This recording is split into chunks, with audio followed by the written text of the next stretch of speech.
Speaking of things that shock us all, let's talk about this movie. It's like a jumbotron at a Coldplay concert. No one expects it to expose anything important until suddenly, Yeah. Oh, look at these two. All right, come on. You're okay?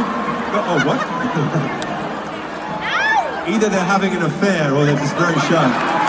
and now we all know what they did last summer. Worse yet, his sequel's already greenlit. It's called I Know What Your Wife Is Filing This Fall. But forget subpoenas. The real crime here is this film's identity crisis.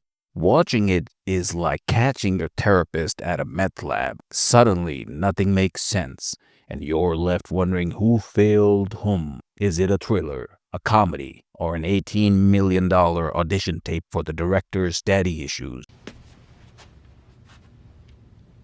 No, God!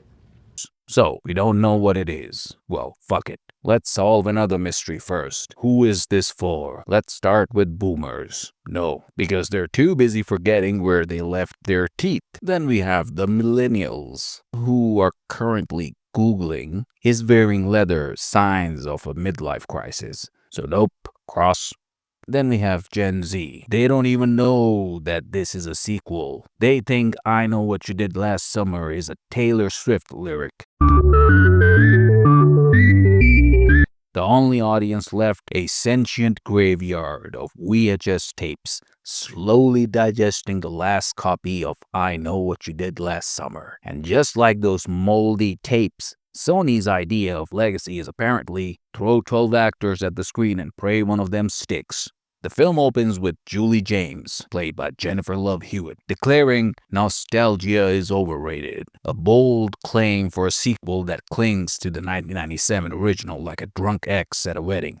Enter the new meat, Ava, played by Chase Wonders and her friends, a group so forgettable they might as well be listed as cannon fodder 124 in the credits. When Teddy, played by Tyreek Withers, causes a fatal accident, you'll wish she got hooked first, if only to spare us the ensuing melodrama. A year later, Fisherman killer begins hunting them, forcing the group to seek help from Julie and Ray, the OGs. Hewitt shows up for 8 minutes, phoning in her performance with the enthusiasm of a homophobe getting his first prostate exam. Prinze Jr., on the other hand, commits to Ray's traumatized survivor role. His character exists solely to explain why the killer uses a hook now, which is more backstory than this franchise has ever given any victim. Congratulations, Ray, you're the Wikipedia footnote of horror icons. But if this character is a glorified Fisherman lore update, the kills are the film's way of screaming,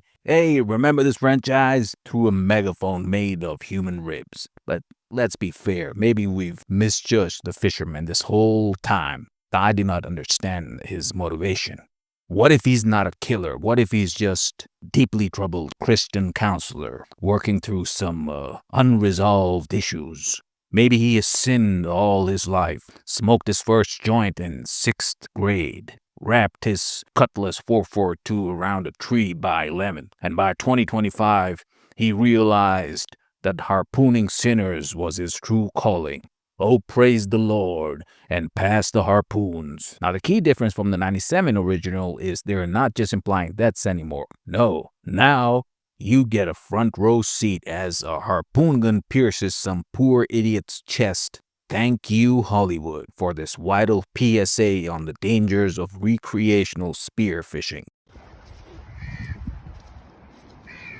Be careful. The film pushes its R rating like a frat boy bragging about his fake ID, crowing about a higher body count and gruesome gore like it's a Yelp review for a slaughterhouse.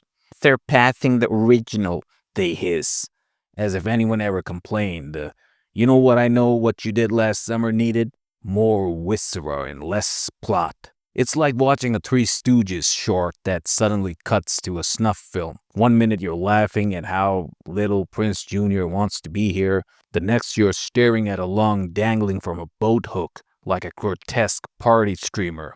Happy 4th of July, kids! And here's the tragic punchline, folks. All that bloodshed is as impactful as a grocery list. The kills are not scary. They're sort of like accounting, like ticking off boxes on a studio note that reads, make it edgier, but also keep the brand recognition. The result, a film so tonally bankrupt, it makes Saw look like Jane Austen. Now, on a serious note, ultimately, the film falls into the gore for gore's sake trap. It's prioritizing explicit violence without any consistent artistic or narrative purpose. It's just brutality on screen, but without any emotional investment or clear tone. Is just boring kills rather than impactful horror. This, unfortunately, is a common pitfall for slasher films that try to shock you without giving you a damn reason to care. This means there's a Grand Canyon-sized gap between what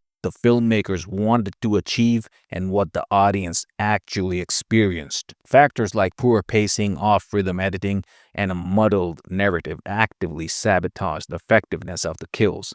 Even visually graphic deaths can flop if the surrounding cinematic elements don't support them. So, you're left with an unentertaining and forgettable experience, despite all the arterial spray. Turns out, just making it bloody isn't enough. Who knew? What do you guys think? Tell me in the comments, and while you're at it, could you or anyone explain the killer's motive? Because I sure couldn't. And people, make sure to subscribe and like this video. Anyways, this was a review made by the Morbidly Obese Duck, and I'm just gonna waddle away now. Quack.